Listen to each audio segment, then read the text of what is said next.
Morning mga panalo. So, content sharing na sa inyo dito sa RCB Parts. So, makapansin nyo yung kulay. May peki tayong nakita ditong nabili ng may-ari. Ano? So, nasa ibang bansa yung may-ari. Pinadala lang dito sa kanyang kapatid. Shoutout pala kay Boss Asyong. Magandang umaga sa'yo. So, today is a Monday, October 14, 2024.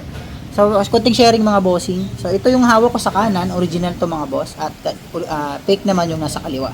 So, makikita nyo naman po sa box. So, sa detail ng box.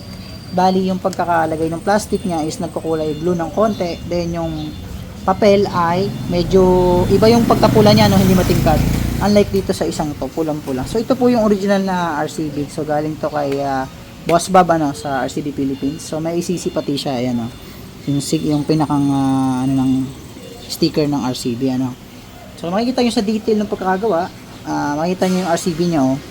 Medyo maliit dito yung R niya, tapos pag magiting dito naman makapal siya, tapos punggok yung dulo, parang Nike niya hindi siya sharp, no, medyo punggok. Ito naman tulis na tulis, oh. Yan. So makikita natin sa detail pa lang na talagang original tong nasa kanan, oh. Balik rin natin mga boss. Then ito pa, mapapansin yung pangalan ng RCB, medyo maliit siya, tapos pulido yung white, napakalinaw niya. Tapos dito naman sa peke malalaki yung letra, tapos labo. Okay, balik rin natin mga boss. Ayan, dito naman tayo mga boss. So, kinopya talaga nila, oh, pero talagang 100% fake. Kita nyo naman sa lagayan. Doon, ito pa. May nakalagay din siyang sticker dito mga bossing. Ayan. So, ayan, malinaw naman, oh. Ito, wala. Then, sa washer naman tayo. Sa washer naman, wala naman problema sa washer. Medyo mas pulido lang din yung sa RCB original. Mga pansin nyo, malinis yung pagkakakating ng washer. Ito medyo pangit. Then, ito na naman tayo sa detail naman ng RCB, ano. So, kita nyo agad na to ay yung finish niya medyo magulo at saka hindi pulido. Ano? Saka yung powder coated niya, sobrang matte. Dito makikita nyo ang kinis, pinong-pino, ano. Tapos sa RCB pangalan din, napakakinis ng sa RCB original. At sa local naman ay magaspang. So, yun, ingat-ingat tayo sa pagbili sa online. Maghanap tayo ng mga legit seller, ano.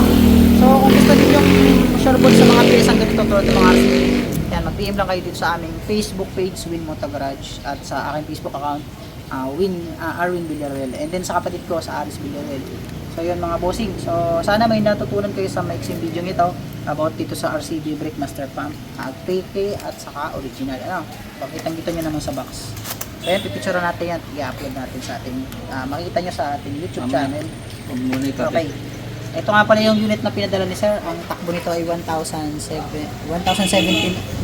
kilometers pa lang from saan isa? Kagasan? Kalamba? Mabitak Laguna. Mabitak Laguna. So yun, nasa ibang bansa yung may-ari ito, pinadala doon sa kanyang kapatid para set up natin itong motor na to. So medyo maraming ikakabit dito mga boss.